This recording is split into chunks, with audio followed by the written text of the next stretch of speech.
Chapter 1. The forest doesn't care that she's bleeding.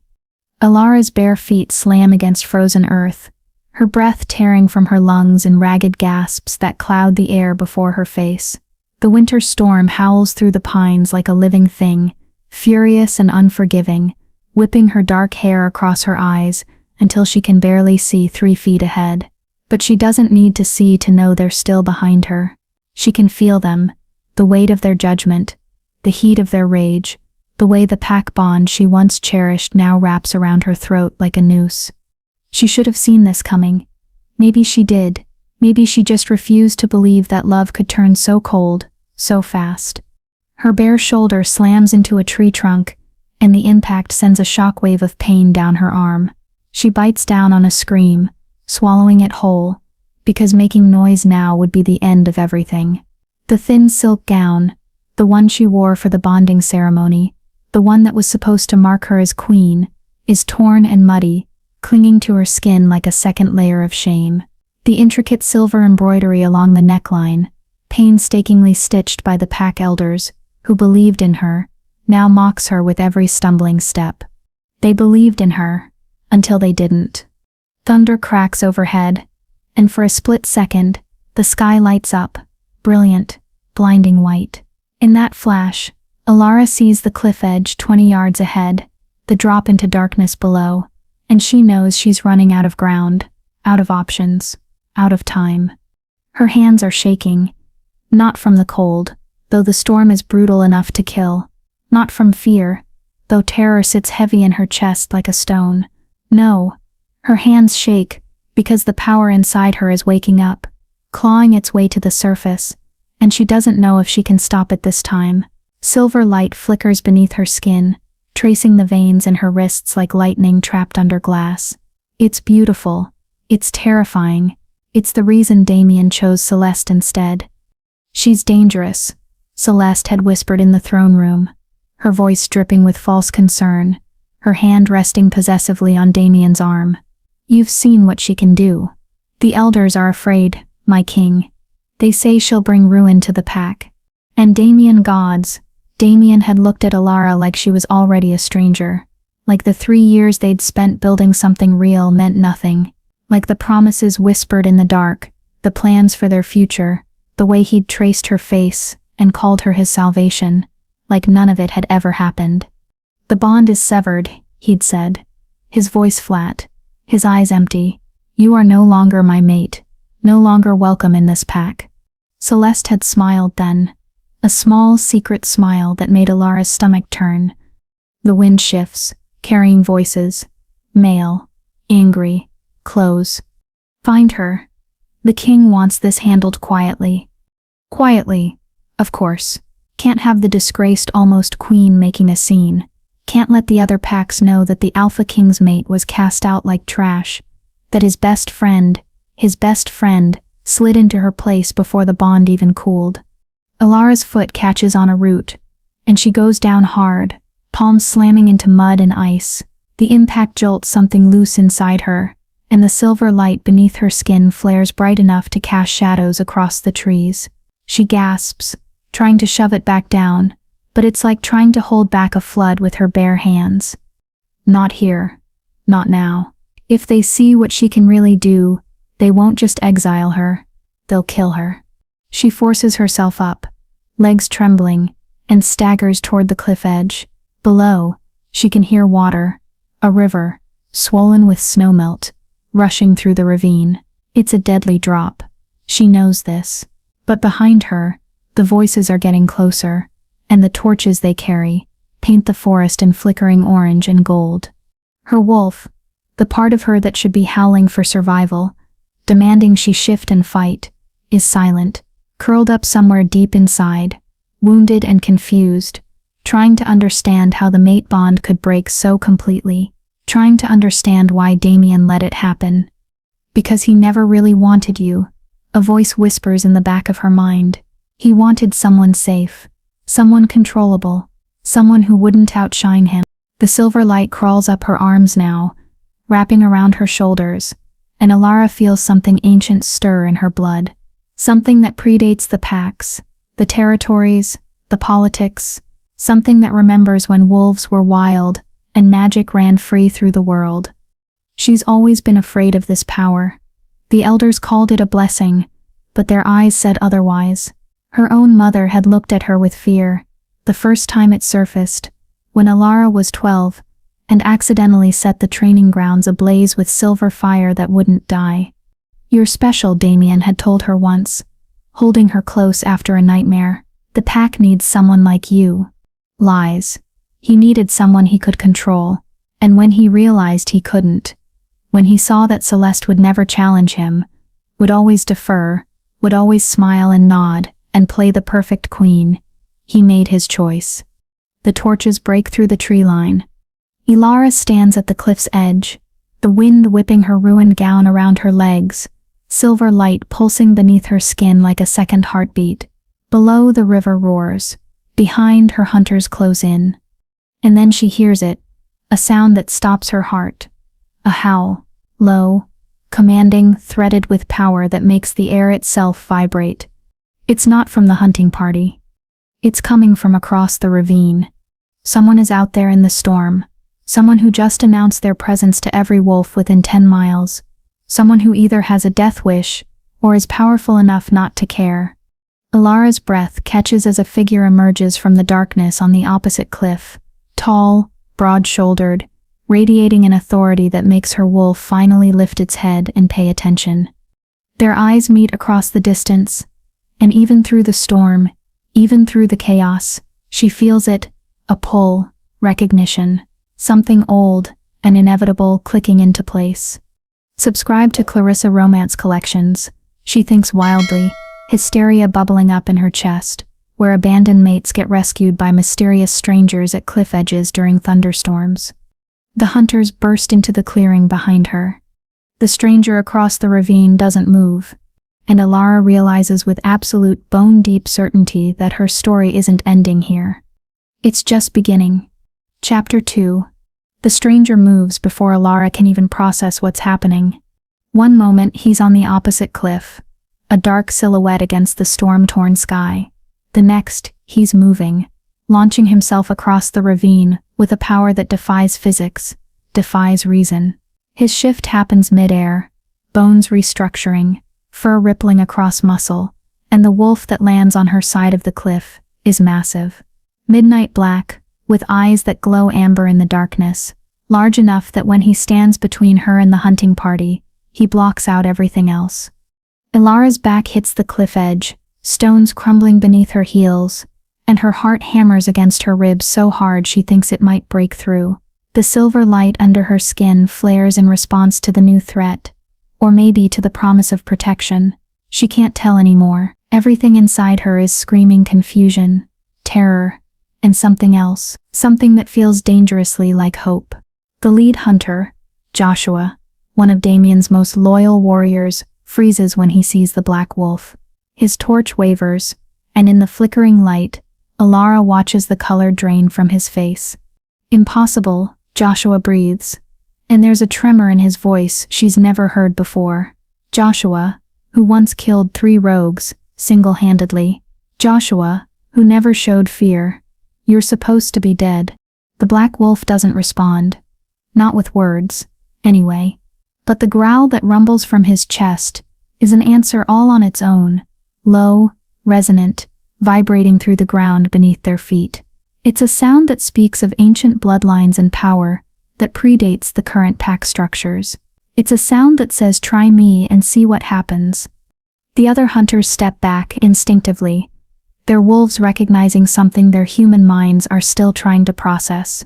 Pack hierarchy is written into their DNA, and whatever this creature is, he outranks them so completely that their bodies know it before their brains catch up. Alara presses herself against the rock face, trying to make herself smaller, trying to understand what's happening. The wolf is protecting her, that much is clear. But why?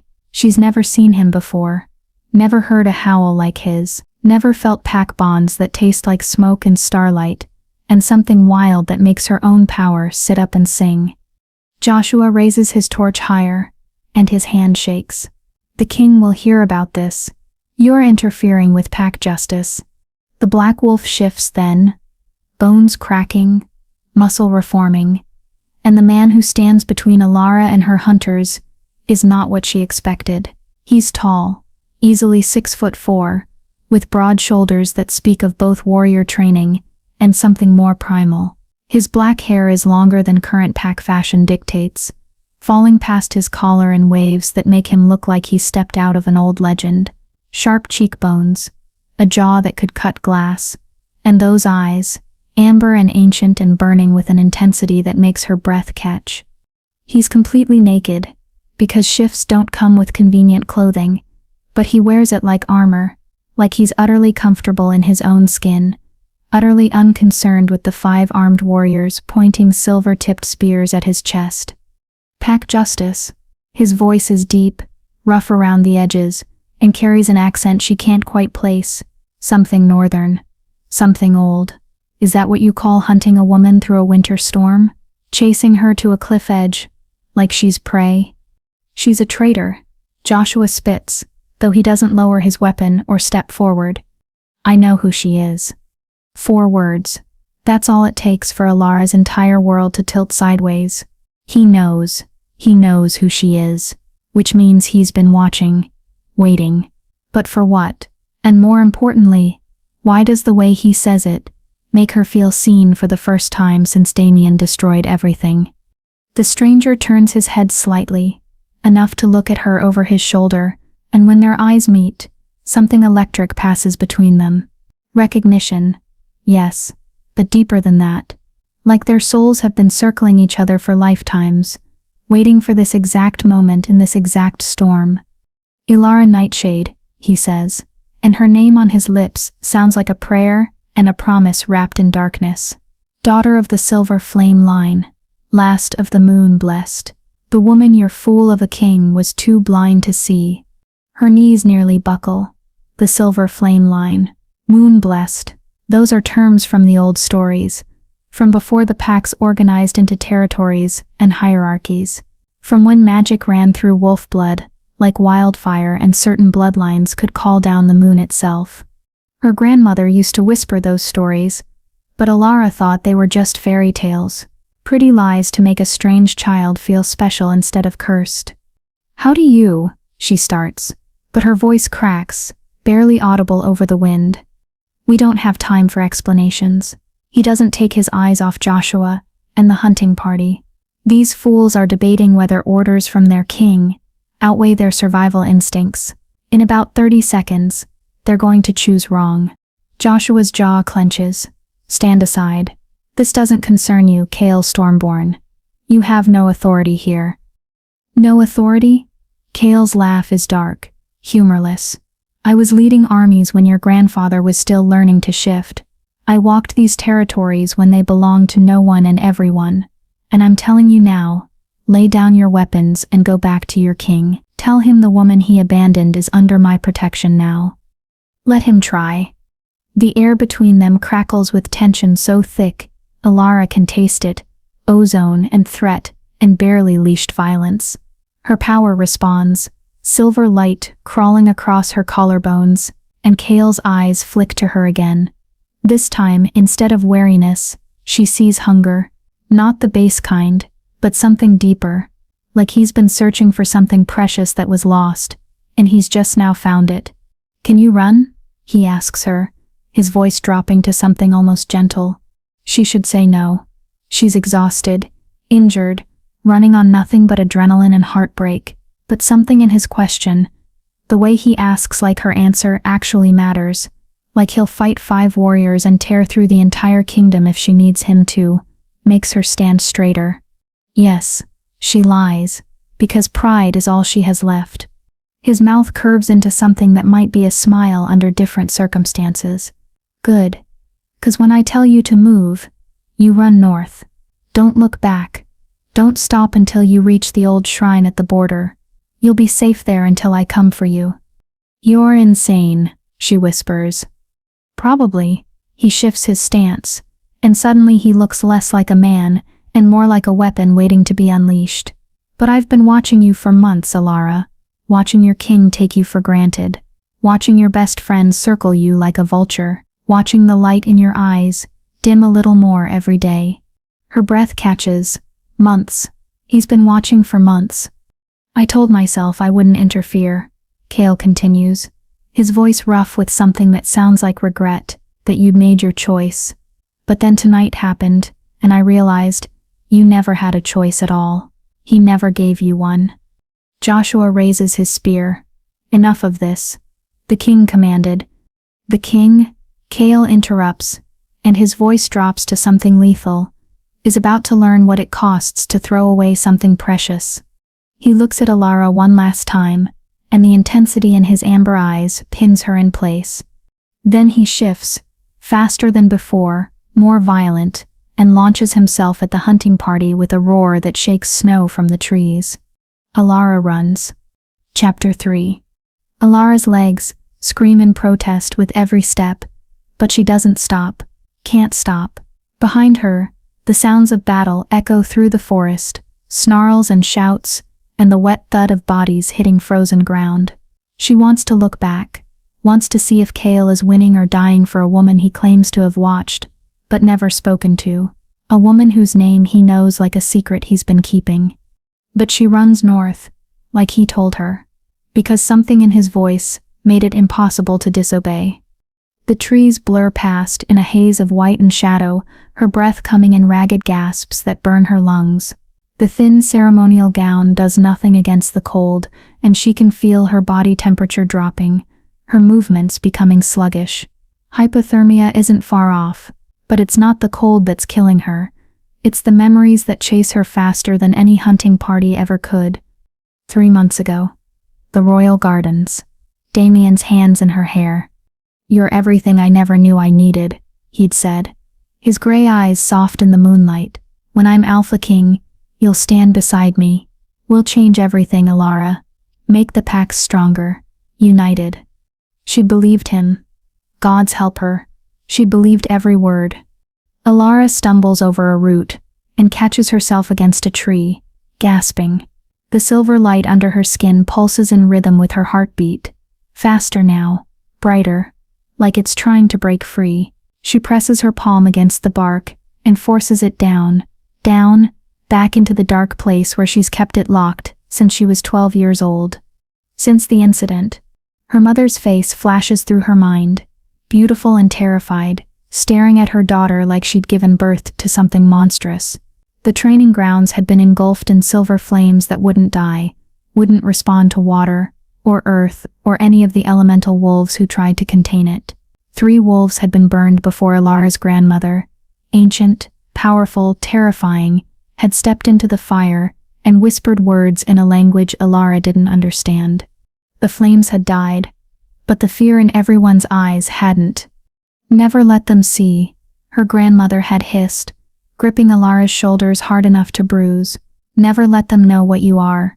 They'll call you blessed, but they'll treat you like a curse. Promise me, child. Lock it away. Lock it deep." She'd promised, and for 15 years, she'd kept that promise.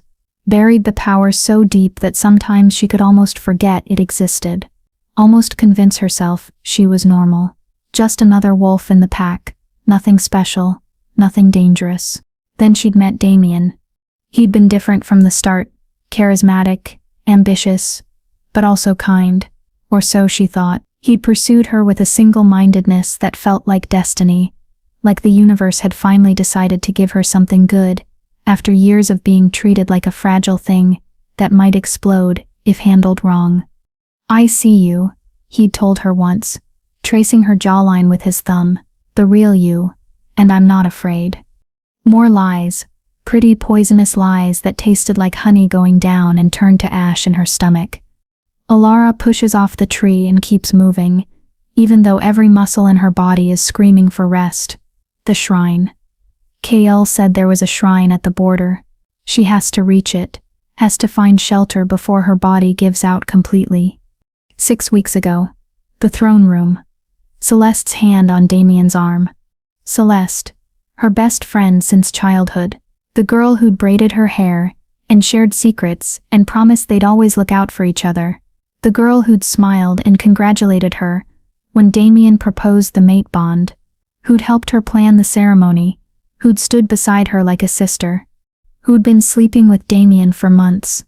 Ilara had found out by accident, walked into his chambers early one morning to surprise him with breakfast, only to find Celeste in his bed, wearing nothing but one of his shirts, and a satisfied smile that turned to fake shock when she saw Ilara in the doorway. "Oh gods, Ilara. We didn't mean for you to." But Damien's face, that's what had destroyed her. Not guilt, not shame, just calculation. Like he was running through scenarios in his mind, weighing options, deciding which version of the story would serve him best. "We need to talk," he'd said, and his voice had been so calm, so reasonable, like he wasn't ripping her heart out through her chest. The silver light flares again, responding to the memory, to the rage that sits in her stomach like molten metal. Ilara gasps and shoves it down, but it's getting harder. The more she runs, the more exhausted she becomes, the less control she has. And if she loses control out here, alone in the wilderness, she doesn't let herself finish that thought. 2 weeks ago, the council chambers, the elders' verdict. They'd called a gathering. All the high-ranking wolves, all the elders, all the advisors who'd once smiled at her and called her future queen. Damien had stood at the head of the table, Celeste beside him, already wearing the silver circlet that was meant for Ilara's brow. "The council has concerns," Elder Mordrin had announced, his ancient eyes fixed on Ilara like she was a specimen to be studied. "About your heritage, your power. There have been incidents." "What incidents?" Ilara had demanded, her voice shaking. "I've done nothing." "The silver fire in the north wing," Celeste had interrupted, her voice dripping with false sympathy. "When you were angry with the seamstress, the burns took weeks to heal." A lie, complete fabrication. But when Ilara had looked at Damien, waiting for him to defend her, to tell them the truth, he'd said nothing, just stood there, silent, letting them paint her as dangerous, unstable, a threat. For the safety of the pack, Mordrin had continued, "We recommend severing the mate bond, immediately."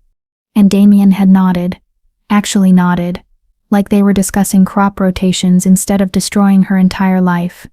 "I agree," he'd said, "for the good of our people." The good of our people.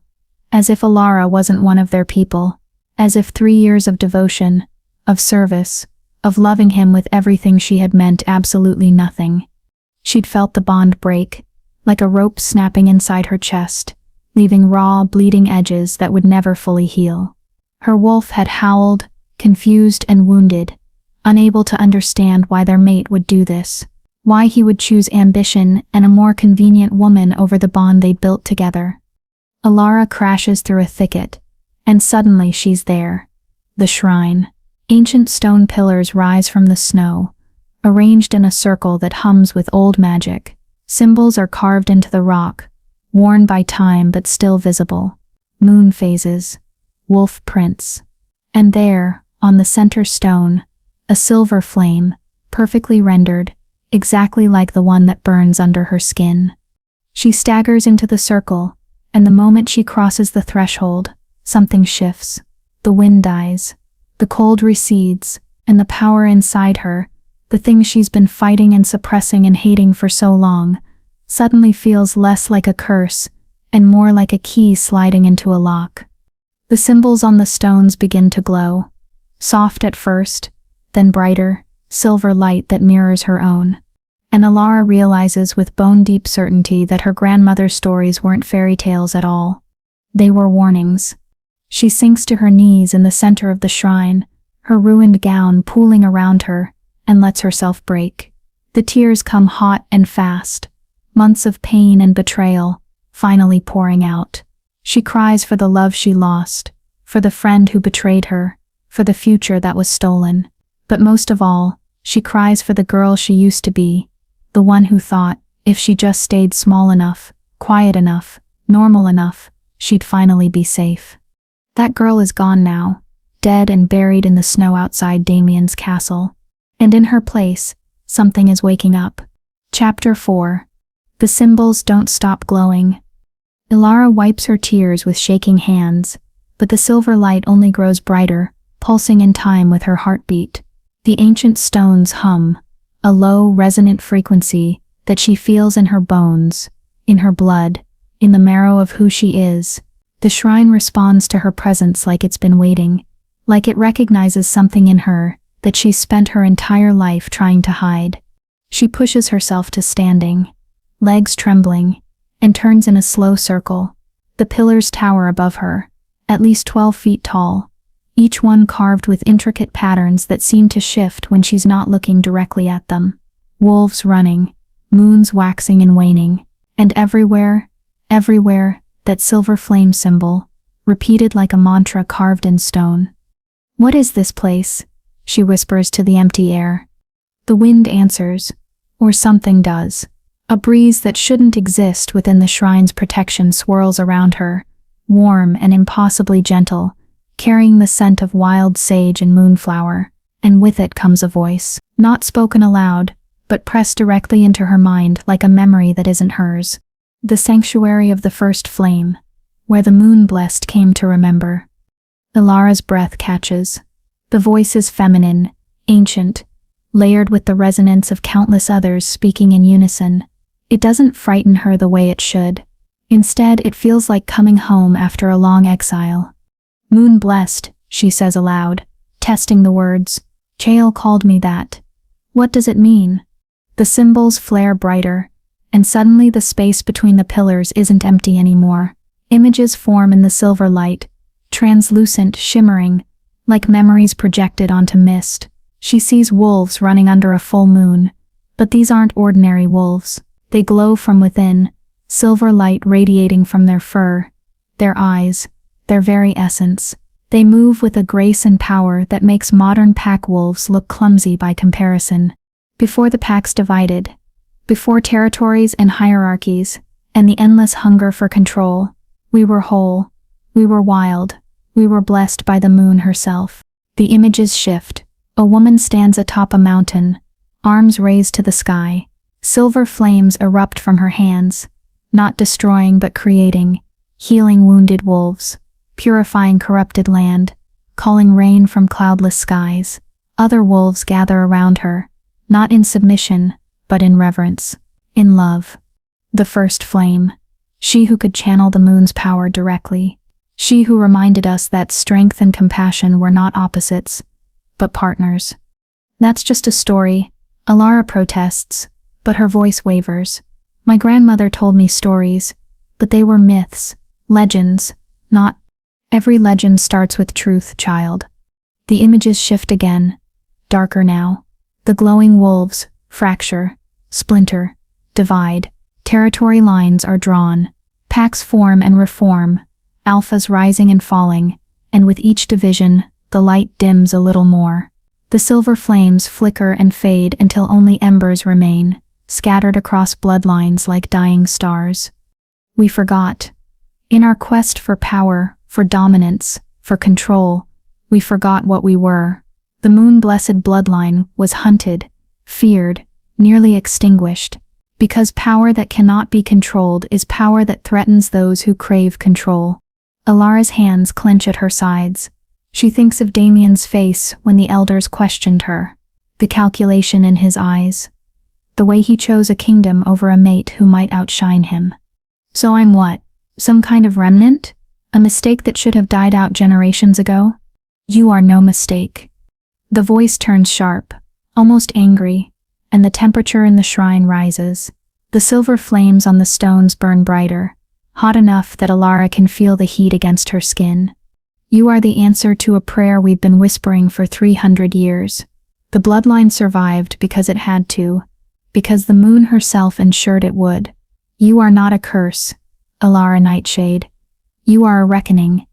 The images solidify into something specific now, a prophecy carved into the center stone, words she hadn't noticed before, because they were written in the old language. But now, with the shrine awakened, she can read them as clearly as if they were written in her own hand. When silver flame burns bright again. When the blessed one is cast aside by foolish kings. When betrayal cuts deeper than any blade. She will rise from ashes of her former life. and remind the wolves what power truly means. Ilara's knees threatened to buckle again, cast aside by foolish kings. The prophecy knew. Somehow, centuries ago, someone knew that she would be betrayed, that she would be abandoned, that she would end up here, in this shrine, reading words that described her pain with devastating accuracy. This can't be real, she breathes. Prophecies don't just. People don't just. Why do you think he watched you? The voice is gentler now, almost maternal, and Ilara knows immediately who he is. Kale. Kale Stormborn, last of the Stormwalkers, another dying bloodline, another remnant of what we once were. He's been searching for you since the dreams started 5 years ago. Dreams. The moon speaks to those who still listen. She showed him your face long before you met your false king, showed him the silver flame that would rise again, told him to watch, to wait, to be ready when the prophecy began to unfold. Ilara's mind reels. 5 years. Kale has known about her for 5 years, watching from the shadows while she built a life with Damien, while she fell in love with a man who would eventually discard her, while she tried so desperately to be normal, to be safe, to be anything other than what she actually is. Why didn't he? She stops, frustrated. Why didn't he stop it? If he knew what would happen, why let me go through all that pain? Because the prophecy required it. You could not rise from ashes if you were never burned. You could not reclaim your power if you never lost everything else first. The cruelty of it steals her breath. The moon, or fate, or whatever cosmic force wrote this prophecy, needed her to be broken, needed Damien to betray her, needed Celeste to destroy their friendship. All of it, every moment of agony, was somehow necessary for whatever comes next. That's monstrous, she whispers. That is, transformation, the voice corrects. You were not ready 3 years ago. You were too afraid of your power, too desperate to be accepted, too willing to diminish yourself for love that was never real. The woman who walked into that castle would have let them cage her flame forever. The images shift one final time, and Ilara sees herself, but not as she is now. This version of her stands tall, shoulders back, silver flames dancing along her arms without fear or shame. Her eyes glow with power that doesn't apologize for existing. Wolves bow before her, not in submission, but in recognition, in respect. But the woman who stands in this shrine right now, she is ready to burn the world down if necessary, and that daughter of the silver flame is exactly what we need. A sound from outside the shrine makes Ilara spin. Footsteps. Heavy, uneven, like someone injured but determined. Her heart leaps into her throat. Hunters. The pack catching up? But then Kale stumbles through the pillars, and relief floods through her so powerfully, it's almost painful. He's covered in blood. Some his, mostly not, with claw marks across his chest, and a gash above his left eye, that's already healing. His amber eyes find her immediately, sweeping over her to assess for injury, and the naked relief on his face, when he sees she's whole, does something dangerous to her already fragile heart. You found it, he says, his voice rough and breathless. Then his gaze shifts to the glowing symbols, the silver flames dancing on the stones, and something like awe crosses his features. Gods. It actually awakened for you. You knew about this place. It's not a question. I've been searching for it for 3 years. He limps forward, favoring his left leg. The prophecy mentioned a sanctuary, but the location was lost. I thought. He stops at the edge of the circle, hesitating like he's not sure he's allowed to enter. I thought I'd have more time to explain, to prepare you. The voice said you've been dreaming about me. His jaw tightens. The moon has a cruel sense of humor. Is that a yes? Their eyes lock, and in the silver glow of the shrine, she can see every emotion he's trying to hide.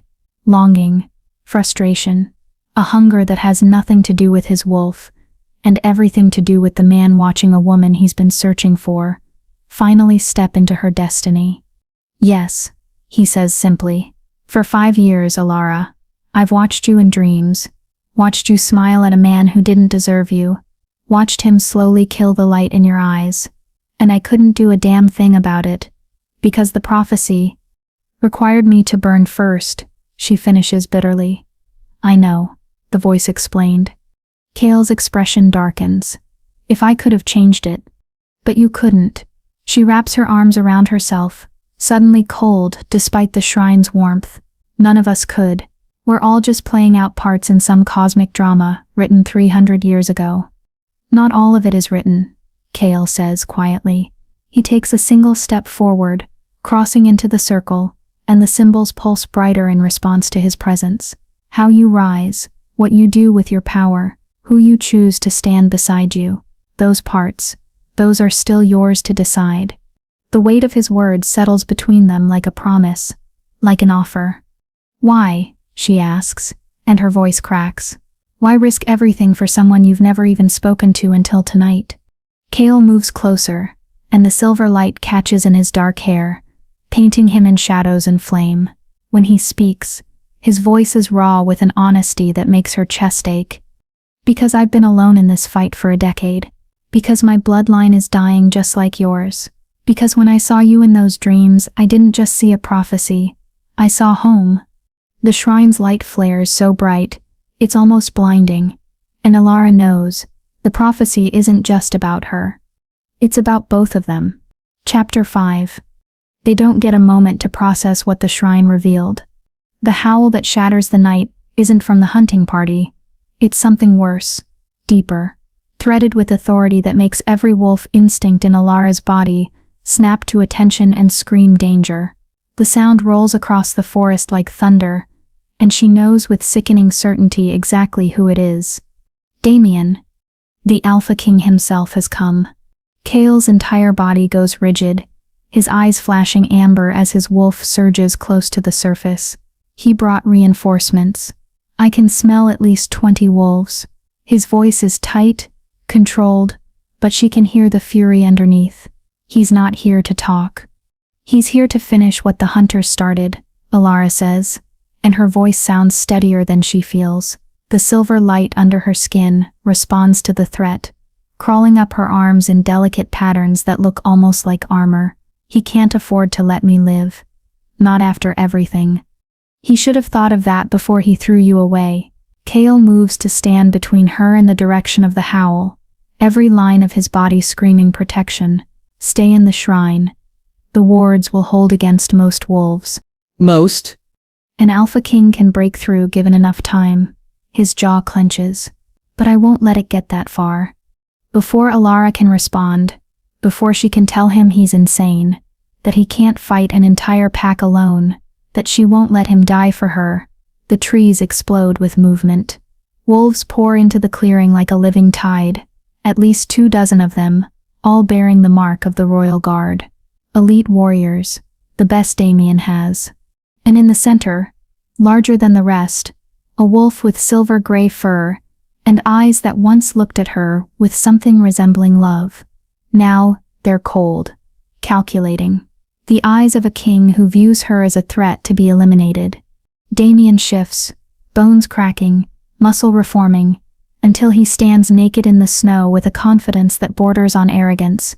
He's always been beautiful, tall, perfectly proportioned, with the kind of classic features that make other wolves gravitate toward him. But now, seeing him with clear eyes, Alara realizes his beauty is empty, a pretty shell wrapped around ambition and cruelty. Alara. Her name on his lips makes her skin crawl. You've made this so much more difficult than it needed to be. I made it difficult? The laugh that escapes her is sharp, brittle. You severed our bond, branded me a traitor, and sent hunters after me. But somehow I'm the problem? You were always going to be the problem. Celeste steps out from behind Damien, wrapped in a fur cloak that probably cost more than most wolves make in a year. She's wearing the crown now, Alara's crown, and the sight of it makes the silver flames under her skin burn hotter. Too powerful, too unpredictable. The pack needs stability, not a time bomb wrapped in pretty skin. The pack needed a scapegoat. Kale interjects, his voice like gravel. Someone to blame when your precious king's policies fail. someone whose power threatened to overshadow his mediocrity. Damien's eyes narrow as he studies Kale, and something like recognition flickers across his face. Kale Stormborn. I heard rumors you were still alive, skulking around the borders like a ghost. He tilts his head, faux curiosity dripping from every word. Tell me, what's your interest in my discarded mate? Planning to build your own pack from broken things? The insult hits its mark. Elara flinches, and she hates herself for it. Hates that his words still have the power to wound even after everything. But Kale doesn't rise to the bait. His voice stays level, dangerous. Your discarded mate is the moon-blessed. The silver flame bloodline. Everything the old prophecies spoke about. He gestures toward the glowing shrine. But you were too busy playing politics to recognize what stood beside you. Prophecies. Damien's laugh is condescending. The sound of a man who deals in the tangible and has no patience for mysticism. Is that what you're clinging to? Ancient fairy tales to make yourselves feel important? The shrine says otherwise. Elara finds her voice, and she's surprised by how steady it sounds. The silver light crawls higher, wrapping around her shoulders like a cloak. It awakened for me. The symbols, the voice, everything the old stories claimed. It's real. Then you're more dangerous than I thought. Damien's expression hardens, and suddenly he's not the charming king anymore. He's the predator who clawed his way to power and crushed anyone who stood in his path. Which means you need to die tonight. Quickly. You can't kill her here, Kale says, and there's something almost pitying in his tone. The shrine won't allow it. Ancient magic, remember? The kind that predates your borrowed crown. Then we'll wait. Celeste smiles, and it's the smile of a woman who's already won. She has to leave eventually, and when she does, you'll have to go through me first. 1 wolf against 20? Damien shakes his head slowly. You're legendary, Stormborn. I'll give you that. But you're not invincible, and you're certainly not worth dying for someone who's already ruined. Ruined. The word echoes in Elara's mind, and something inside her cracks, not breaks, cracks, like ice splitting before a flood. All the shame, all the fear, all the years of suppressing who she was to make other people comfortable. It crystallizes into pure molten rage. Ruined? Her voice comes out wrong, layered with something ancient and furious. The silver light explodes across her skin, bright enough that several wolves step back instinctively. You think breaking my heart ruined me? You think your betrayal destroyed me? The symbols on the shrine pillars flare in response to her anger, burning so bright they turn night into day.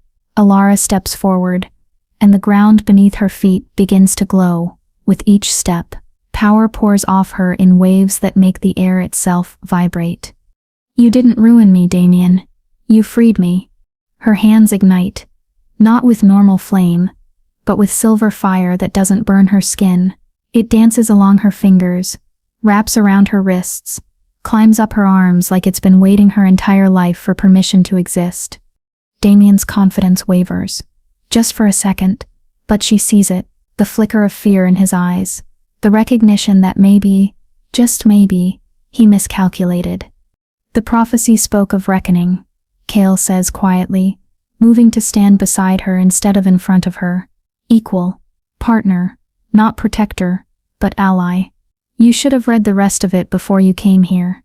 There is no prophecy, Damien snarls, but his voice cracks on the last word. There's just a girl with dangerous power she can't control. Couldn't control, Elara corrects. The silver flames pulse brighter, and she can feel the shrine's magic responding to hers, amplifying it, weaving together until she doesn't know where the ancient power ends, and hers begins. Past tense. Because you know what happens when you stop being afraid of yourself?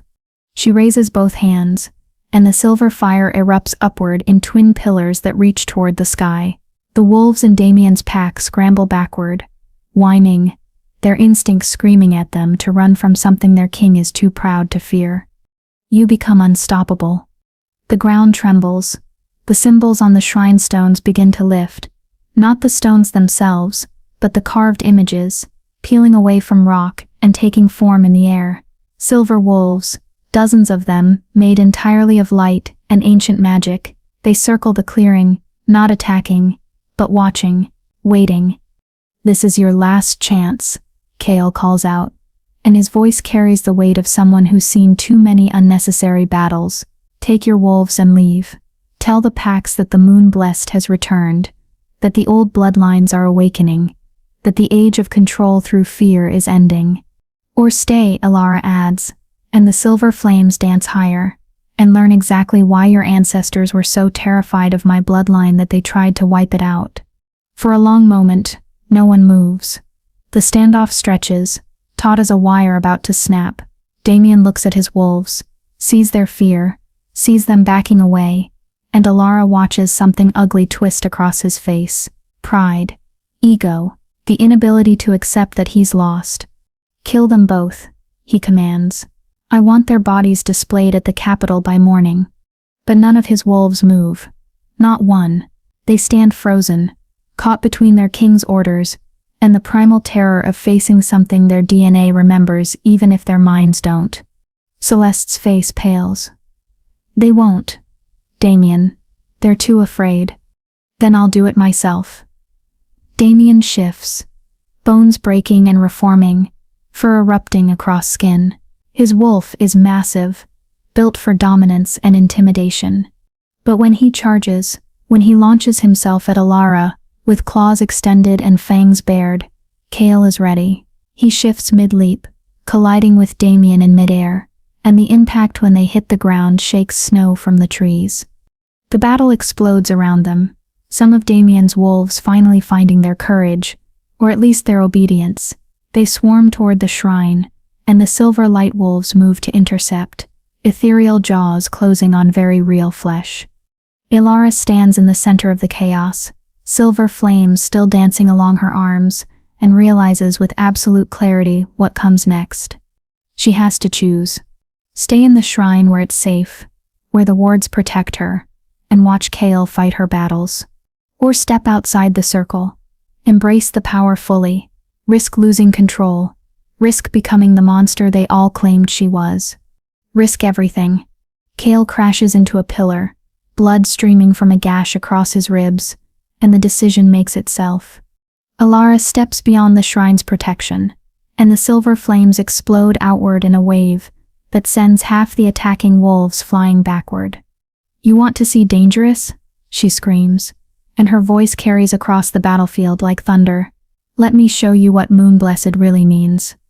The power erupts from her core, not controlled, not gentle, but wild and ancient and absolutely furious. Silver fire sweeps across the clearing in a wave, and everywhere it touches, wolves stumble back, temporarily blinded by light that burns away shadow and lies and pretense. And in that moment, Alara finally understands what her grandmother tried to tell her. The power was never the curse. Hiding it was. Chapter 6. Kale's voice cuts through the chaos in her mind. He's limping toward her, one hand pressed against the wound on his ribs, blood seeping between his fingers. His other wounds are already healing, accelerated shifter metabolism, but this one looks deep, serious. "I've had worse." But his voice is tight with pain, and when he looks at her, there's something raw in his amber eyes. Pride, yes, but also fear. "You stepped outside the shrine. I was handling it."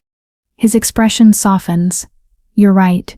I was losing." He reaches up, and his hand, rough, calloused, still stained with blood, cups her cheek with a gentleness that makes her breath catch.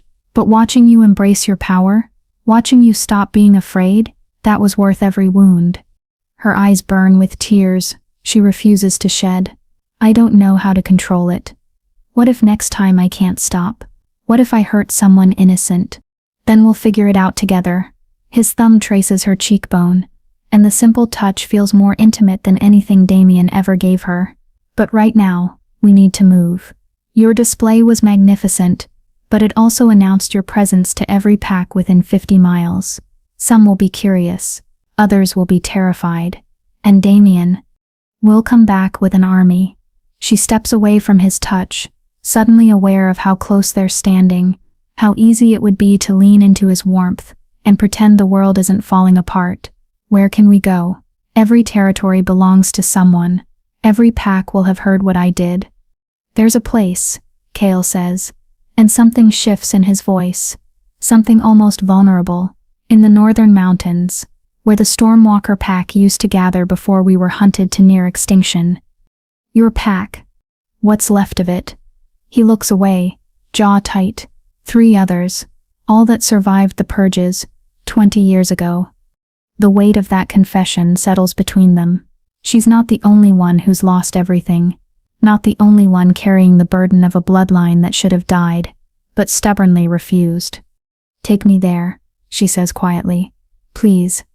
They walk through the forest in silence, Kale's wound slowly knitting itself closed, Alara's power simmering just beneath her skin like banked coals. The storm has passed, leaving everything crystal clear and impossibly cold.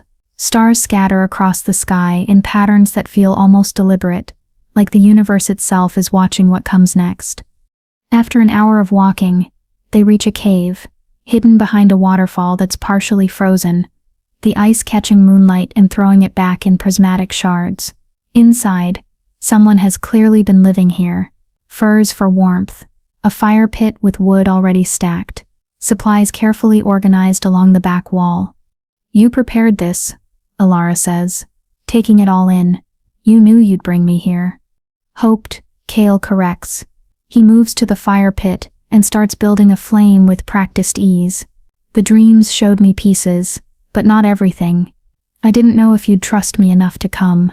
Didn't know if you'd survive what Damien would do when he finally showed his true colors. You could have warned me.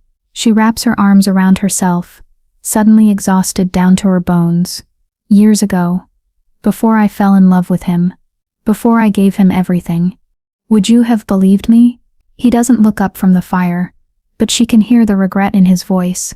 A stranger appearing out of nowhere, claiming to have prophetic dreams, telling you that the man you loved would betray you. You would have thought I was insane. He's right. She knows he's right. But it doesn't make the anger any easier to swallow. The fire catches, warmth beginning to spread through the cave, and Kale finally stands. His shirt is ruined, hanging in tatters, so he shrugs it off completely. The movement pulls at his injury, and he winces. Let me see, Alara says, moving closer before she can overthink it. He hesitates, then nods. The wound is already mostly healed, but there's still an angry red line across his ribs, where Damien's claws went deepest. She reaches out, her fingers hovering just above his skin, and the silver light responds, gentler this time, curious rather than destructive. It flows from her fingertips and settles over his wound like liquid starlight. Kale inhales sharply. What are you? I don't know, she admits. But it feels right. The silver light sinks into his skin, and she watches the wound knit together faster than normal shifter healing. In seconds, there's nothing left but a faint scar that will probably disappear by morning. When she pulls her hand away, Kale catches her wrist. Not forceful, just enough to keep her from retreating. His skin is warm against hers, and she can feel his pulse thrumming steady and strong. You have no idea how long I've waited for this, he says quietly. His amber eyes meet hers, and there's a hunger there that has nothing to do with wolves or power or prophecy. Just a man looking at a woman he's been watching from the shadows, finally able to stand in the light, to be near you, to touch you without having to hide. You don't know me, she whispers, but her voice lacks conviction. You know the dreams, the prophecy, not the real person. I know you bite your lip when you're thinking. His free hand reaches up, thumb brushing her lower lip with devastating gentleness. I know you used to sing when you thought no one was listening. I know you cried yourself to sleep more nights than you'd ever admit, wondering why you weren't enough for him. Each observation hits like an arrow finding its mark.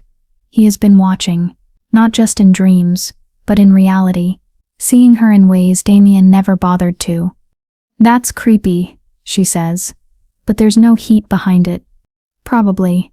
A ghost of a smile touches his lips, but it's also true. Why? The question comes out broken, desperate.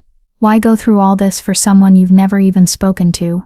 Why risk everything for a prophecy that might be wrong? Because I'm tired of being alone.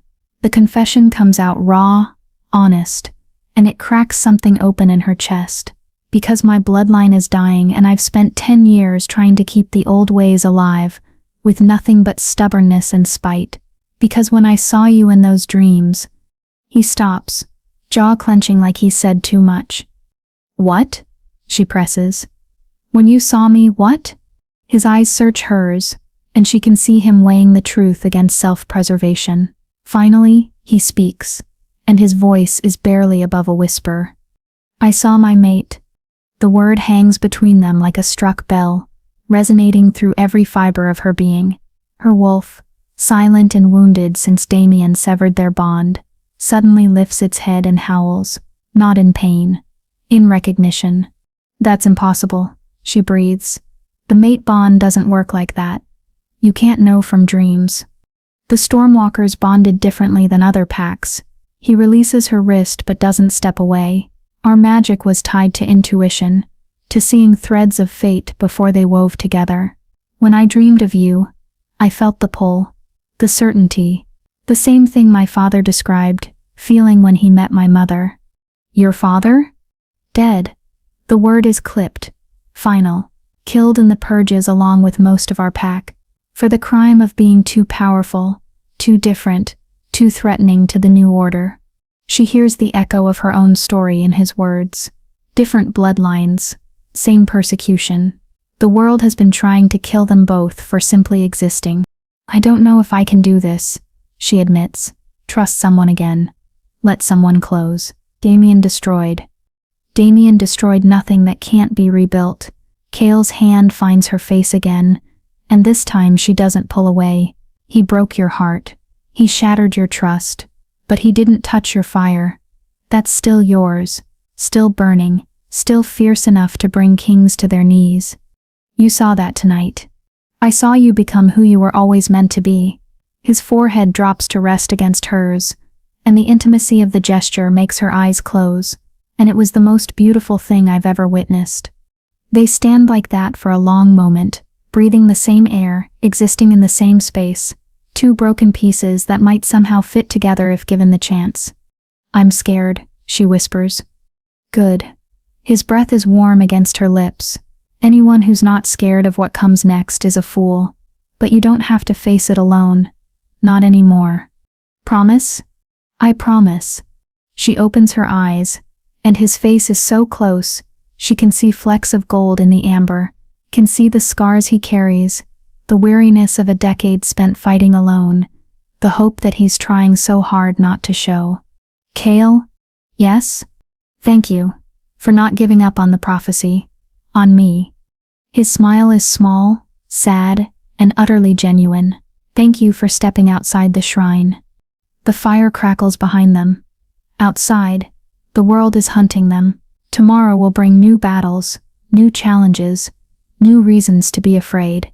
But tonight, just for tonight, they're safe, together, and that's enough. Chapter 7. 3 days of peace is all they get. 3 days hidden in the cave behind the frozen waterfall. 3 days of learning to control the silver flames under Kale's careful guidance. 3 days of him teaching her the old stories, the forgotten histories, the truth about what the Moon Blessed were before fear turned them into monsters in everyone's minds. 3 days of shared meals, of quiet conversations by firelight, of slowly learning to trust again. 3 days before everything shatters. It starts with a howl, familiar but wrong. Ilara jerks awake from where she'd been dozing against Kale's shoulder, her heart immediately hammering. Dawn light filters through the ice, painting everything in shades of blue and silver, and Kale is already on his feet, every muscle in his body coiled tight. That's Joshua, she whispers, recognizing the hunting party leader's signature call. But he sounds injured. Kale finishes grimly, or pretending to be. But then, another voice cuts through the morning air. Younger, desperate, unmistakably terrified. Alara, please, they have my sister. Her blood runs cold, She knows that voice. Finn. 17 years old. She used to teach him to read when he was younger, before Damien came into her life. His sister Clara is barely 13, both of them orphans who the pack barely tolerated, who Alara had tried to protect when she still had power to protect anyone. It's a trap, Kale says immediately, moving to block the cave entrance. Has to be. Of course it's a trap. Alara is already grabbing her cloak, pieced together from furs Kale scavenged. But if they actually have Clara, then she's already dead. His voice is harsh, but she can see the pain in his eyes. He's lost people too. Knows the calculus of sacrifice. Damien won't let her live even if you surrender. You know this. I know. Her hands shake as she fastens the cloak. But I have to try. I can't let a child die because I was too afraid to. You're not afraid. You're smart. There's a difference. He catches her arm, forcing her to look at him. The moment you step out there, you're giving him exactly what he wants. Then come with me. She covers his hand with hers. We face it together, like you promised. Something shifts in his expression. Resignation mixed with admiration, mixed with the bone-deep certainty that he's going to follow her into hell, if that's where she's determined to go. Together, he agrees quietly. But we do this smart, and if it goes wrong, it's already wrong. They emerge from the cave to find Joshua standing in the clearing, but he's not alone.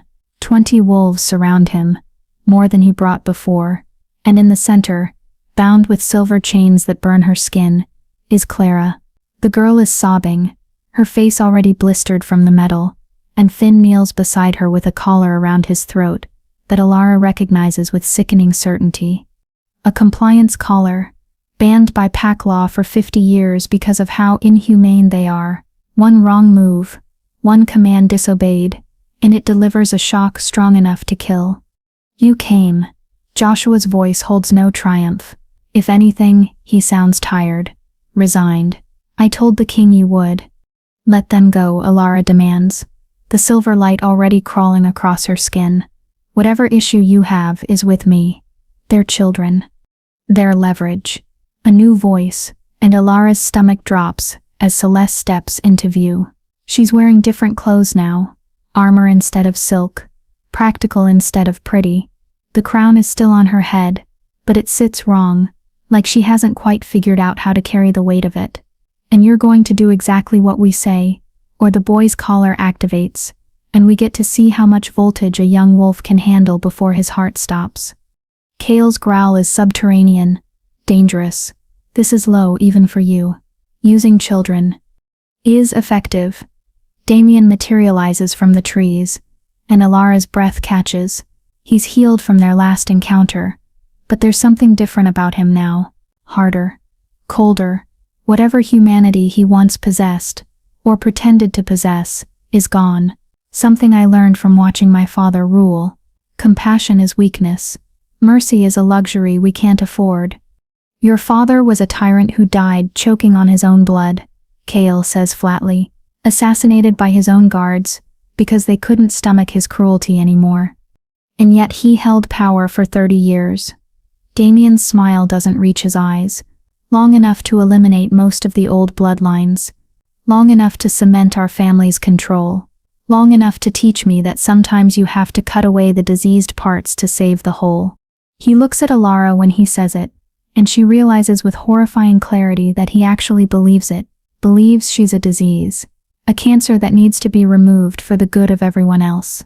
I loved you, she says, and her voice cracks on the words. For 3 years I loved you. How did I never see this? Because I didn't let you. He sounds almost proud of it. Love makes people blind, makes them compliant. You would have done anything I asked, given up anything I demanded, all because you thought what we had was real. It wasn't? It was useful. He shrugs, like they're discussing weather instead of destroying the last fragments of her heart. You had power I wanted to study, control, possibly harness for the pack's benefit. But you were too unstable, too emotional, too human, Kale suggests, voice dripping venom. Weak, Damien corrects. She let her feelings dictate her actions. let compassion cloud her judgment.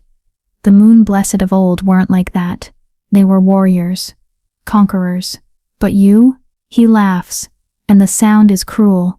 You're just a girl playing with power she doesn't understand.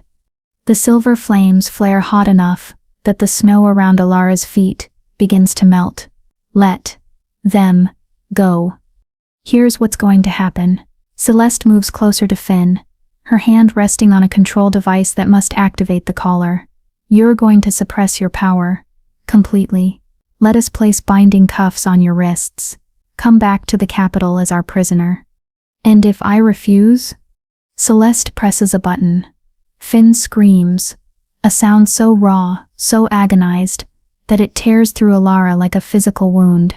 The boy convulses, his body arching off the ground, and Clara shrieks for them to stop, her voice breaking on sobs. Stop! Alara surges forward, but Cal catches her around the waist, holding her back even as she fights against him. You're killing him. Celeste releases the button. Finn collapses, gasping, smoke rising from where the collar burned his throat. That was level 3, she says conversationally. There are 10 levels. At level 10, his brain will boil inside his skull. So I'll ask again, do you refuse? Alara's entire body is shaking with rage and helplessness, and the terrible understanding that she's trapped. If she attacks, Finn dies. If she runs, both children die. If she surrenders, Kale dies, trying to save her. There's no winning move. Why are you doing this?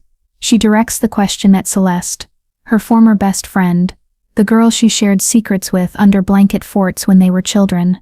What did I ever do to you to deserve this? Something flickers across Celeste's face, too fast to identify, but Alara catches it. Guilt? Jealousy? Regret? You existed, Celeste says finally, and her voice is flat, empty. You with your perfect bloodline, and your ancient power, and your destiny. Do you know what it's like growing up next to someone, the moon herself blessed, being the ordinary one? The forgettable one? So this is about jealousy? Alara can barely process it. You destroyed my life because you were jealous? I took what should have been mine from the start. Celeste's composure cracks, and suddenly the venom pours out. Damien would have chosen me if you hadn't dazzled him with your power. The pack would have accepted me if you hadn't made them all feel inadequate just by breathing. Everything you had, everything you were, it should have been mine. I would have given it to you, Alara whispers, and she means it. If you'd asked, if you'd just talked to me instead of. Talking wouldn't have changed anything. Celeste's hand hovers over the control again. You can't give away what's written in your blood. So I did what I had to do. I took it. You took nothing, Kale says, and his voice cuts like a blade. You're wearing her crown, sleeping in her bed, playing at being queen, but you'll never be what she is. Never carry the weight of true power. You're a placeholder in a story that was never about you. The words hit their mark. Celeste's face twists with fury, and she raises the control. Joshua catches her wrist. Enough. Everyone freezes. Joshua, loyal soldier, faithful warrior, Damien's most trusted guard, is stopping Celeste from torturing a child. His face is grim, jaw clenched, but his grip on her wrist doesn't waver. This wasn't the plan, he says quietly. You said we'd negotiate, not torture children. The plan changed, Damien says coldly. Let her go, Joshua. No. Joshua looks at his king, the man he's served for 5 years, and Alara sees something break behind his eyes. I've followed you into battles I didn't believe in, hunted people who didn't deserve it, looked the other way when you made decisions that turned my stomach. But this? Torturing children to break a woman who's already lost everything? You're relieved of duty, Damien says flatly. Effective immediately. Good. Joshua releases Celeste and moves toward the children instead, because I'm done serving a king who's lost his goddamned mind. Everything happens at once. Damien shifts, lunging for Joshua. Kale releases Alara and intercepts, the two alphas colliding with brutal force. Celeste screams and presses the button, but Joshua has already torn the collar from Finn's throat, the silver burning his hands as he rips it free. And Ilara stops holding back. The silver flames explode outward in a wave that sends everyone flying. The binding cuffs Celeste was holding melt. The weapons the guards are carrying become too hot to hold. The very air ignites with power that's been suppressed for too long, and when Ilara opens her eyes, they're glowing pure silver. "No more," she says, and her voice echoes with the weight of generations. "No more children used as weapons. No more innocent blood spilled for pride and power. No more." The power keeps building, keeps rising, and she can feel the shrine's magic calling to her from miles away, can feel every silver flame bloodline that came before her, watching, waiting, ready to pour their strength into this moment. She is moon-blessed. She is the reckoning. And she is done being afraid. Chapter 8. The world holds its breath. Ilara stands in the center of a circle of molten snow, silver flames rising from her skin like wings she never knew she possessed.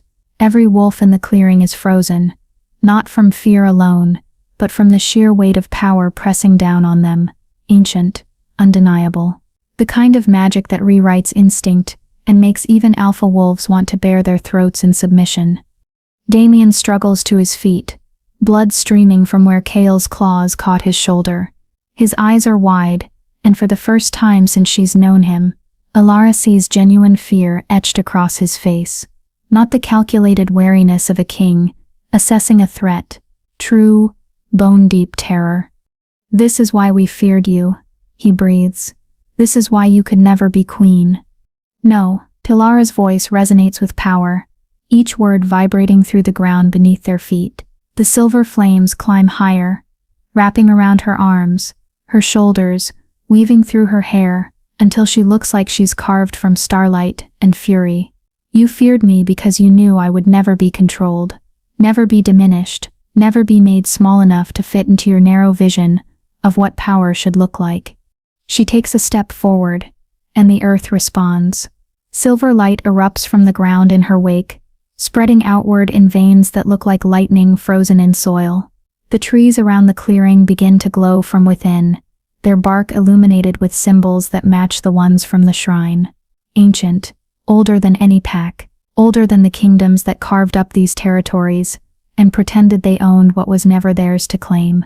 Clara and Finn scramble backward, but Ilara raises one hand, gentle, controlled, despite the inferno of power coursing through her veins, and the silver light wraps around them like a shield. Warm, protective. The burns on Clara's wrists from the silver chains begin to heal, new skin replacing damaged tissue. Finn's throat, still raw from the collar, smooths over until only faint scars remain. "You used children," Ilara says, and now her voice carries the weight of judgment, tortured them, made them weapons in a war they never asked to fight. They were tools. Celeste starts, but Ilara's gaze swings to her former friend, and the words die in her throat. They were innocents. The silver flames pulse brighter, hotter, and several of Damien's guards drop their weapons and back away. "But you've forgotten what that word means, haven't you? Both of you. Forgotten that power is supposed to protect, not destroy. That strength is measured not by who you can break, but by who you choose to save." Joshua, still standing near the children with his hands burned from removing the collar, meets her eyes and nods once, a silent acknowledgement, permission maybe, for what comes next. Kale moves to stand beside her, not in front, not behind, but equal, and his presence steadies something inside her. Anchors the power so it doesn't spiral into pure destruction. His hand finds hers, fingers interlacing, and where their skin meets, silver and amber light twine together like they were always meant to. "Last chance," Kale calls out, his voice carrying across the clearing. "Take your king and your false queen, and leave. Return to your capital. Tell them the Moon-Blessed has awakened, and the old laws are being remembered." "And if we don't?" Damien's recovering now, his alpha pride reasserting itself even in the face of overwhelming power. "If we stand and fight, you'll kill us all? Massacre an entire royal guard?" "No." Ilara squeezes Kale's hand and steps forward alone. The silver flames follow her like an extension of her will, beautiful and terrible in equal measure. I'll show you mercy, the kind you never showed me. She raises both hands, and the power erupts upward, not outward, not destructive, but skyward, a pillar of silver fire that pierces the clouds and turns the dawn sky into a canvas of impossible light. Every wolf within 50 miles will see this. Every pack will know something has changed. The moon blessed has returned, and with her the old magic that the modern packs have spent generations trying to forget. The pillar of fire begins to take shape, not random, but deliberate. Images form in the flames, visible to everyone in the clearing. Alara as a child, afraid of her own power, hiding it away. Her grandmother, whispering stories that turned out to be history. The purges, where bloodlines like hers and Kale's were hunted nearly to extinction. The fear that drove good wolves to do terrible things in the name of safety. And then, the truth. The moon blessed weren't destroyers. They were healers, protectors, the ones who held communities together when everything else fell apart. They channeled the moon's power, not for dominance, but for balance. We were trying to survive, he says, and his voice is hollow. The old ways were chaos, blood feuds that lasted generations, magic that destroyed as much as it created. We needed structure, laws, control. You needed balance, Alara corrects. But you chose dominance instead, and now look at what you've built. A kingdom held together by fear, where children are tortured and ancient bloodlines are hunted, where anyone different is deemed dangerous just for existing. The pillar of silver fire begins to descend, not extinguishing but transforming. It spreads across the clearing in waves, and everywhere it touches, it heals. The scarred earth from their battle smooths over. The burned trees regrow their bark. Even the wolves who were injured in the fighting feel their wounds knit closed, whether they want the healing or not. Why? She whispers. After everything I did to you, why heal me? Because mercy isn't something you earn. Ilara's flames begin to dim now, settling back into embers beneath her skin. The display has taken enormous energy, and she can feel exhaustion creeping in at the edges. But she holds herself steady, refuses to show weakness. Not yet. It's something you choose to give, even when it's not deserved, especially then. She looks at Damien, really looks at him, maybe for the first time since the bond broke, sees not the king or the man she thought she loved, but a wolf so consumed by fear that he destroyed everything beautiful trying to feel safe. I could kill you, she says quietly. Right now, the power is here. The justification is certainly present. You tried to have me executed. You tortured children. You've committed crimes that would warrant death in any pack court. His jaw clenches, but he doesn't look away, waiting for the sentence. But I'm not going to. She lets the words settle, because that would make me exactly what you accused me of being. A monster who destroys rather than builds. So instead, I'm giving you a choice. What choice?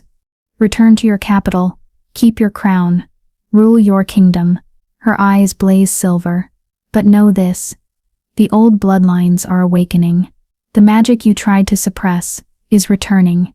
And if you come for me again, if you hurt anyone under my protection, if you try to cage what should run free, the silver flames flare one last time, brief but intense enough to make everyone flinch.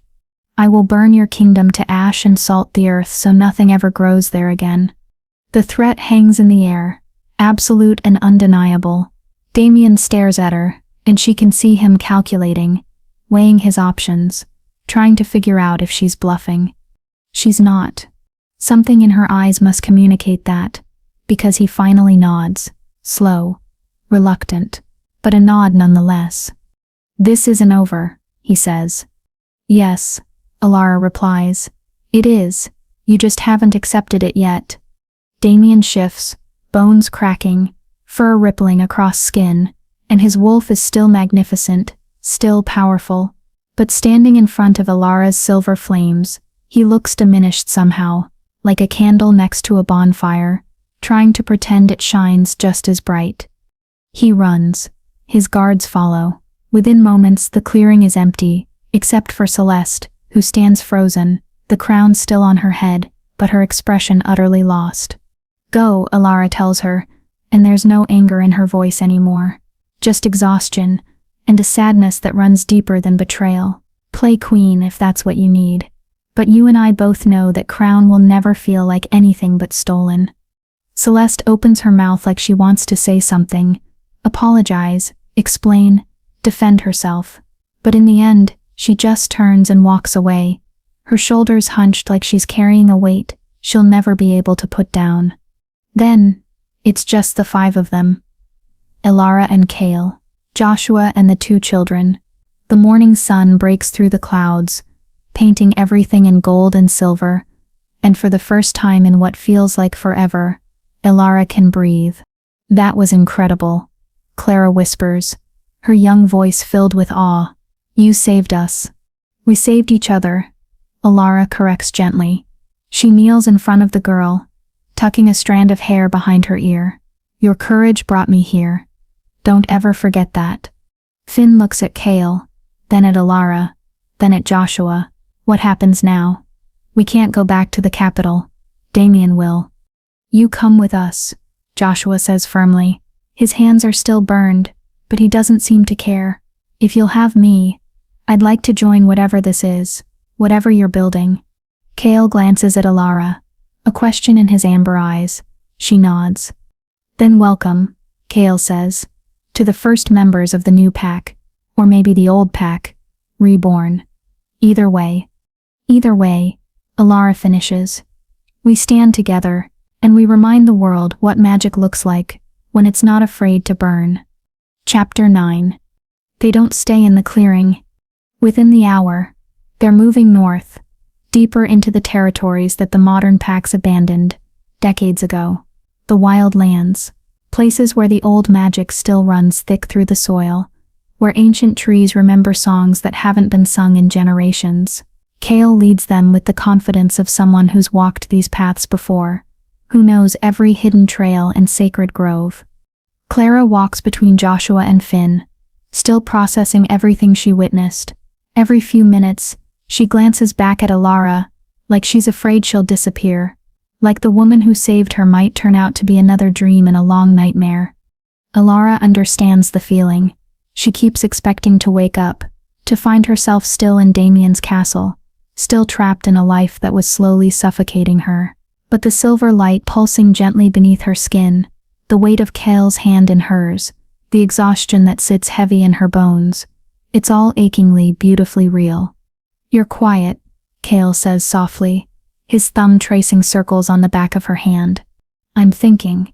She watches the path ahead, the way sunlight filters through ancient pines in ways that seem almost deliberate, about what comes next, about the choice I gave Damien, regretting the mercy.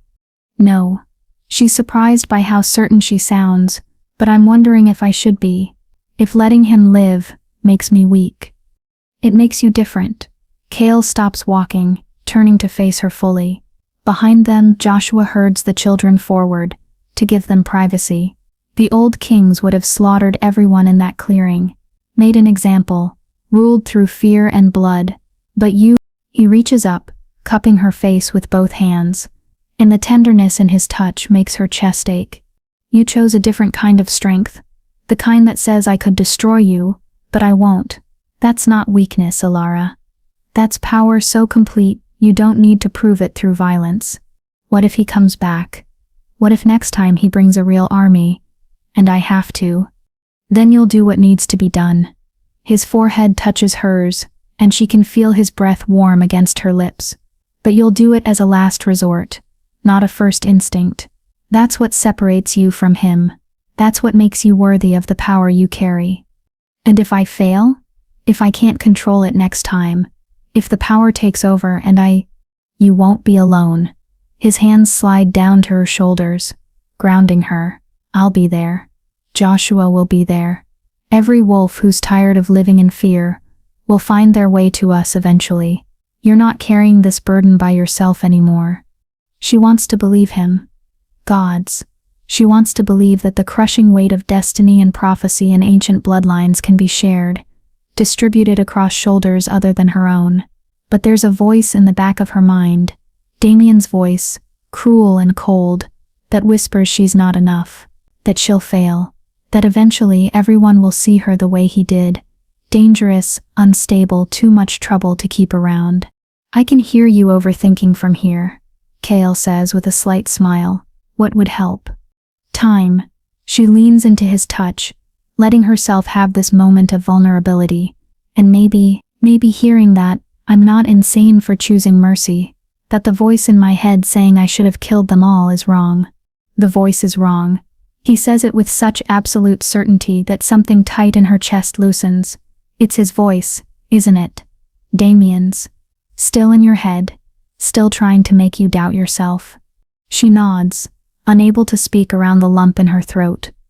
Listen to me. Kale's amber eyes burn with intensity. He spent 3 years conditioning you to question your instincts, to second-guess your power, to believe you needed him to be complete. That damage doesn't disappear overnight, but every day, every choice you make from your truth instead of his lies, it gets quieter, until one day you won't hear his voice at all, just your own. How long did it take you, she asks quietly, to stop hearing the voices of the wolves who called your bloodline cursed? His smile turns sad. I'll let you know when it happens. The honesty of it, the admission that he's still fighting the same battle, makes her love him a little bit. Not the desperate, all-consuming love she felt for Damien. Something quieter, steadier, built on truth instead of illusion. They walk in comfortable silence for another hour before reaching a valley that takes Alara's breath away. A lake sits in the center, so clear she can see straight to the bottom even from the ridge above. Ancient stones circle the water, similar to the shrine but larger, more elaborate, and carved into the cliff face behind the lake is a symbol she recognizes immediately. A silver flame wrapped around a storm cloud. The ancestral gathering place, Kale says, and his voice holds reverence, where stormwalkers and moon-blessed used to meet, where our bloodlines first recognized each other as kin. It's beautiful. It's home. He squeezes her hand. Or it will be, if you'll stay. The question hangs between them, not quite a proposal, but something close, an invitation to build something new from the ashes of everything they've lost, to take the broken pieces of their pasts, and forge them into a future that belongs to them alone. Before she can answer, Clara's voice cuts through the moment. Alara, there's someone down there. They all tense immediately, hands going to weapons that aren't there. But as they descend into the valley, Alara realizes the figure by the lake isn't a threat. It's an old woman, ancient really, with silver hair that falls past her waist, and eyes that glow with the same light that lives under Alara's skin. The woman smiles, and it's like looking into a mirror that shows not who you are, but who you could become. Granddaughter, she says, and Alara's world tilts sideways because her grandmother died 5 years ago. She watched them lower the casket into the ground, stood in the rain and mourned the only person who ever truly understood her. You finally found your way home. You're dead, Alara whispers. I buried you. You buried a body. The old woman, her grandmother, impossible but undeniable, gestures to the lake. But the moon-blessed don't truly die, child. We return to the source, to the magic that made us. And when our bloodline needs us most. She spreads her arms, and suddenly the valley is full of them, dozens of figures made of silver light and memory, all wearing faces that Alara recognizes from old portraits and older stories. The moon-blessed who came before, the ones who were hunted, killed, erased from history. All of them here, all of them watching. We come back, her grandmother finishes, to witness the rising, to see our legacy reclaimed, to welcome you into the truth of what you are. Ilara's knees buckle, and only Kale's arm around her waist keeps her standing. This is too much, too big. The weight of all these eyes, all these expectations, all these generations who fought and died so she could be standing here. Breathe, Kale murmurs against her ear. Just breathe. She does, and slowly the panic recedes. Because yes, the weight is enormous. Yes, the responsibility is terrifying, but she's not carrying it alone anymore. Her grandmother's spirit moves closer, translucent but undeniably present. The question now, Elara Nightshade, daughter of my daughter, carrier of the silver flame, is what will you do with the power you've been given? I don't know, Elara admits, her voice shaking. I don't know if I'm strong enough, if I'm wise enough, if I'm— None of us knew, her grandmother interrupts gently. But we chose anyway, to rise, to fight, to burn bright enough that others could find their way home by our light. The spirits begin to fade, not disappearing, but sinking back into the lake, into the stones, into the very fabric of this sacred place. Her grandmother lingers longest, one translucent hand reaching out to cup Elara's cheek. Make us proud, she whispers, but more importantly, make yourself free. Then she's gone, and Elara is standing in a valley full of living witnesses and ancient magic, with a choice that will define not just her future, but the future of every wolf who's ever been told they were too different, too powerful, too dangerous to exist. She looks at Kale, at Joshua, at two children who should never have known the taste of silver chains and compliance collars. And she thinks about everyone watching this story unfold, everyone who's ever felt abandoned by someone they loved, betrayed by someone they trusted, diminished by a world that was threatened by their light. Would you have chosen her side? She asks, and the question echoes across the valley. If you'd been there, watching a woman step outside the safety of a shrine to save children she barely knew, watching her choose mercy when violence would have been easier, watching her try to build something new, instead of destroying everything old. Would you have stood with her? Or would you have been one of the wolves backing away, afraid of power that refuses to apologize for burning bright? The valley is silent, waiting. Because that's the real question, Elara continues, and her voice grows stronger with each word, not whether she's a hero or a villain, not whether the prophecy was real or the moon was watching, but whether you, yes you, listening to this story, would have the courage to choose differently when the world tells you to stay small, stay safe, stay silent. She raises her hand, and silver flames dance along her fingers, controlled now, purposeful, beautiful instead of terrifying. This is just the beginning, she says. The first chapter of a story that's still being written. And if you want to know what happens next, if you want to see how a woman abandoned by an alpha king rebuilds herself into something he could never touch, never diminish, never destroy, the flames pulse brighter. Then subscribe to Clarissa Romance Collections. Because here, we don't just tell stories about wolves who fall in love. We tell stories about wolves who remember what they are, who reclaim their power, who burn bright enough to light the way for everyone who's still lost in the dark. Hit that subscribe button, turn on notifications, because Elara's story, our story, is far from over. And trust me, she adds with a smile, that's equal parts promise and threat, you won't want to miss what comes next. Chapter 10. Night falls over the valley like a velvet curtain, and the stars appear one by one, brighter here than anywhere Elara has ever seen. Kale builds a fire while Joshua tends to the children, making sure they're warm and fed. The normalcy of it should feel strange after everything that happened, but instead it feels right, like pieces of a puzzle finally clicking into place. Elara stands at the lake's edge, watching moonlight dance across water, so still it looks like polished glass. Her reflection stares back at her, and for the first time in months, she recognizes the woman looking up from the depths, stronger, scarred, but undeniably, irrevocably herself. You should rest, Kale says, appearing beside her with that uncanny silence of his. You expended enormous energy today. Your body needs time to recover. I will. She doesn't look away from the water. But first, I need to understand something. The spirits, my grandmother, they said the moon-blessed return to the source when they die. Does that mean you'll never truly be alone? He finishes her thought, and there's understanding in his voice. Yes, every moon-blessed who came before is woven into this place, into the magic itself. You can call on them if you need to, learn from them, They're your legacy. And your bloodline? The Stormwalkers? We return to the wind. He tilts his head back, looking at the stars. My father used to say that every storm carries the voices of our ancestors, if you know how to listen. I thought he was being poetic. Now I know he was being literal. She reaches for his hand, lacing their fingers together. We're the last ones, the only ones left of bloodlines that once numbered in the hundreds. Not anymore.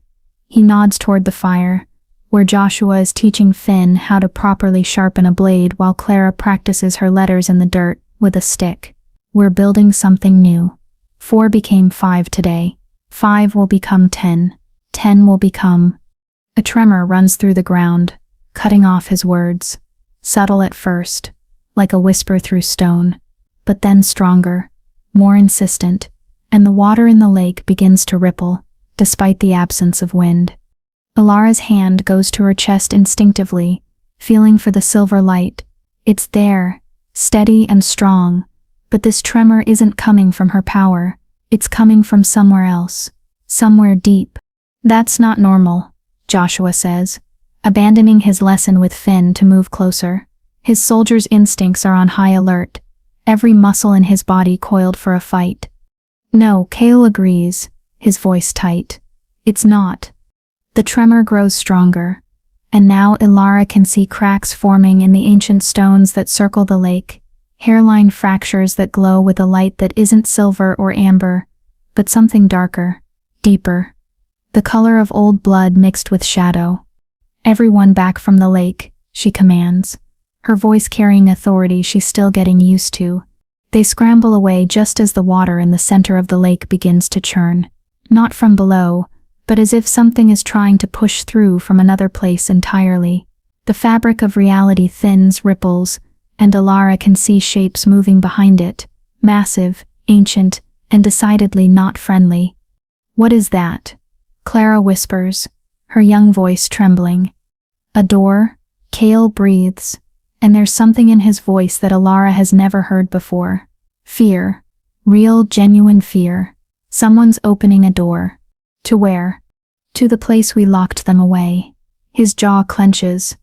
300 years ago, when the bloodlines were still strong, when Moonblessed and Stormwalkers and all the others worked together, we fought a war against creatures that fed on wolf magic, that corrupted it, turned it into something twisted and wrong.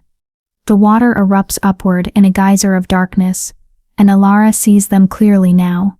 Wolves, but wrong. Their fur is matted with shadow that moves independently of their bodies. Their eyes glow with sickly green light, and when they howl, the sound is layered with voices that should never come from a wolf's throat. The corrupted, Joshua whispers, and his face has gone pale. I thought they were just stories, legends to scare young wolves into behaving. All legends have truth buried in them, Ilara says, and the silver flames are already crawling across her skin, responding to the threat. Cale? How many? In the other realm? Hundreds. Maybe thousands. He's shifting as he speaks, bones cracking, preparing for battle, but the door is still small. Only a few can come through at a time. Then we close it. Ilara steps forward, power building in her core, before more can cross. You can't, a new voice says, and Alara's heart stops because she knows that voice, has heard it in 1,000 nightmares since the bonding ceremony went wrong. Damien steps out from behind one of the ancient stones, but he's not alone. Celeste is with him, and so are at least a dozen wolves, all wearing the mark of the royal guard. But there's something different about them now. Their eyes hold that same sickly green glow as the creatures coming through the portal. You're too late, Damien continues, and his smile is all wrong, too wide, too sharp, showing too many teeth. We already opened it, 3 days ago, when you were busy playing house in your little cave. We found the old texts, learned what the ancients feared most. You're corrupted. Cale snarls, and his wolf is massive now, black fur bristling with barely contained rage. You made a deal with them. We made a deal with power.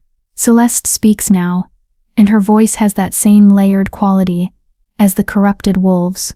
Real power.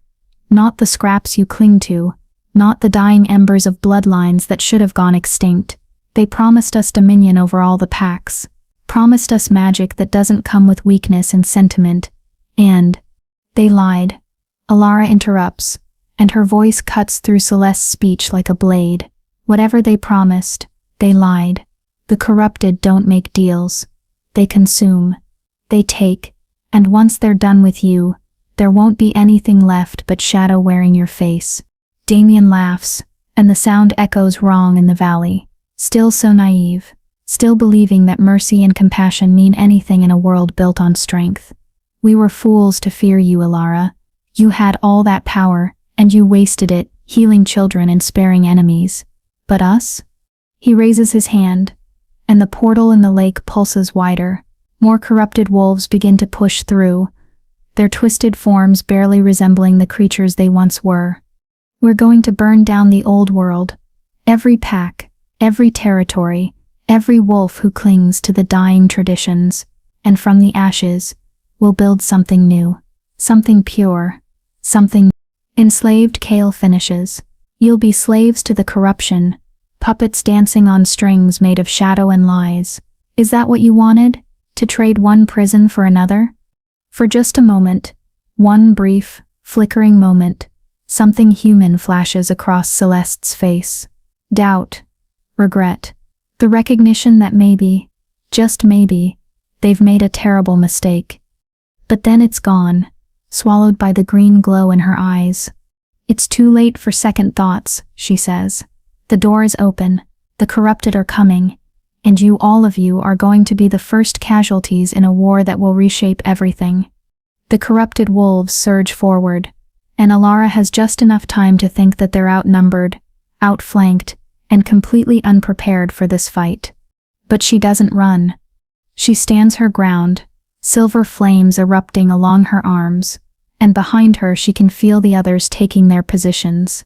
Kale on her right, Joshua on her left, even the children, too young and too brave, ready to fight because they have nowhere else to go. Together, she says, and the word is both a promise and a prayer. Together, Kale echoes. The corrupted wolves attack, and the valley erupts into chaos. Silver flames meet shadow. Amber lightning clashes with sickly green corruption, and somewhere in the distance, carried on wind that shouldn't exist, Alara hears her grandmother's voice one last time. This is only the beginning, child. The true alpha hasn't risen yet, but when she does, oh when she does, the world will remember what it means to fear the moon's chosen. The ground beneath Alara's feet cracks, and from the fissures, more silver light erupts, not from her, but from the valley itself, from the lake, from the stones, the ancient magic of this place, awakening after centuries of sleep. And in that light, Alara sees something that makes her breath catch. A vision, maybe. A promise from the moon herself. More figures in the distance. Dozens of them. Wolves with eyes that glow silver and amber in colors she doesn't recognize. Other bloodlines. Thought extinct. Other powers. Thought lost forever. All of them moving toward the valley. Toward her. Toward home. She is not the only one. A voice whispers from everywhere and nowhere, layered with power that makes reality itself bend. The bloodlines are awakening. The hunt is ending. The age of hiding in shadows is over. Damien's corrupted wolves freeze, sensing something their twisted instincts recognize as a threat greater than anything they've faced. And Alara, standing in a valley that pulses with ancient magic, surrounded by the first members of a pack that will change everything, facing an enemy that should have stayed locked away, smiles. You wanted a war? She says, and her voice carries across the valley like thunder.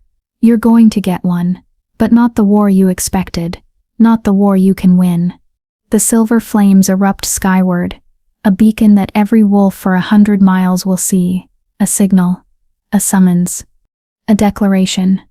The moon blessed has returned. The old bloodlines are rising, and we are done hiding from wolves who traded their souls for power they'll never truly own. The portal in the lake shudders, and for a moment, just a moment, Alara could swear she sees something on the other side. Something massive. Something ancient. Something that makes the corrupted wolves look like insects by comparison. And it's watching her. Waiting. The tremor subsides. The corrupted wolves retreat back through the portal, and Damien, still wearing that wrong smile, raises his hand in a mocking salute. "See you soon, my love," he says. "When we come back, we're bringing an army." Then they're gone, and the portal snaps closed, leaving only ripples on the lake's surface. Alara sinks to her knees, exhaustion finally catching up with her. But even as darkness crowds at the edges of her vision, even as Kael catches her before she hits the ground, she's smiling. Because they're coming. The other bloodlines. The lost wolves. Everyone who's been hiding, waiting, hoping for a sign that it's safe to return. They're coming home. And when they arrive, when all the ancient powers stand together for the first time in 3 centuries, the corrupted won't stand a chance.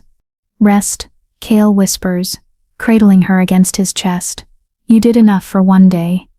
"Not nearly enough," she murmurs, consciousness fading, "but it's a start." Her last thought before sleep claims her is a question that will haunt her dreams. What was that thing in the portal? The massive presence watching from the shadows?